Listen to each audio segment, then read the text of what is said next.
Okay, good day everyone. So, ayan, ngayon, ang didiscuss ko naman is treasury stocks. And first of all, gusto ko po mag-thank you kay Ma'am Kyosan for giving me a chance para makapag-report pa kahit through video link lang.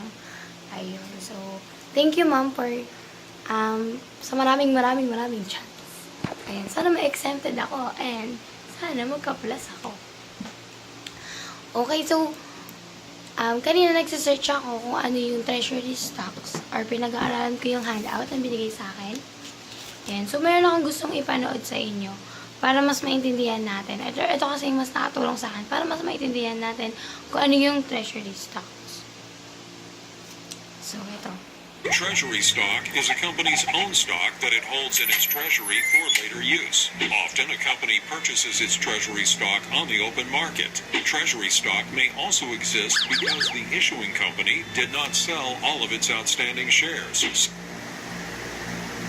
or held back for later use, such as to raise additional cash or to thwart a hostile takeover. When a company buys its own share on the open market, it is called a stock repurchase or stock buyback. The company does this in order to get cash into the shareholders' hands in a tax-advantaged way. In addition, buybacks tend to drive up the price of the stock, since there are not as many shares left in the market. Treasury shares do not have voting rights and don't receive dividends. This is because a corporation can't own itself. In addition, treasury shares are not included in any calculation involving shares outstanding, such as the earnings per share calculation. However, buying shares in the market just to improve financial ratios may deprive the company of cash and thus be adverse to shareholders' interests. Treasury shares are listed as a negative number in the equity section of the company's balance sheet. So, ayun, sana parado yung video. Yung treasury stock daw is a company-owned stock that it holds on its treasury for later use. So, yung company, nag-i-stock sila ng money or ng, ng asset nila for later use. Yung treasury stock, kaya siya nagkakaroon ng treasury stock because the issuing company did not sell off all of its outstanding shares. Sabihin, parang, di nila binibenta lahat ng shares nila. Nagtitira sila. Yan nga, parang from the word stock. Nag-hold sila ng isang asset. Ginagawa nila yon to raise additional cash or to thwart a hostile takeover.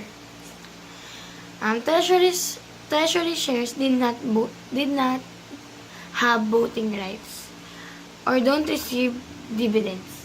Okay, parang hindi yun pwedeng pagbotohan kung kanino pupunta or kung hindi pwedeng paghati-hatiin, ganun.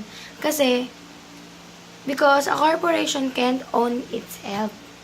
So, parang yung corporation yung pinaka nagmamayari nun, walang sino man yung nagmamayari nun, kundi yung buong corporation. So, hindi siya pwedeng paghati-hatian, ganun.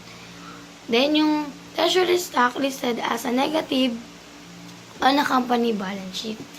And also, sale of treasury stock may result in a decrease in paid-in capital. To the extent that paid-in capital from a sale of treasury stock has a credit balance, it should be debited for any decrease. Any remaining decrease should then be debited to retained earnings account. So, kapag naman sa journal, nilalagay siya as debit, then yung credit niya is cash. So, nagde-decrease yung cash.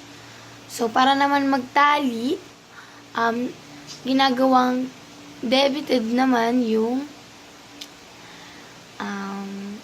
retained earnings. Any remaining decrease should be debited to retained earnings. Tapos siya yung ginagawang credit, the treasury stock. Okay. So, yung treasury stock may result in a decrease in a paid-in capital. So, parang dun siya sa puhunan na babawas. Okay. A corporation may buy its own stock to provide shares for resale to employees, for reissuing as a bonus to employees, for or supporting the market price of the stock.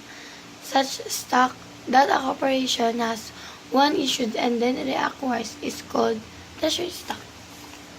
So, ayun. So, ayun yung knowledge ko about treasury stock. So, sana meron din kayong natutunan. Ayun. Si Myra, yung kagrupo ko, may sakit siya. So, hindi ko siya kasama ngayon. Sad to say.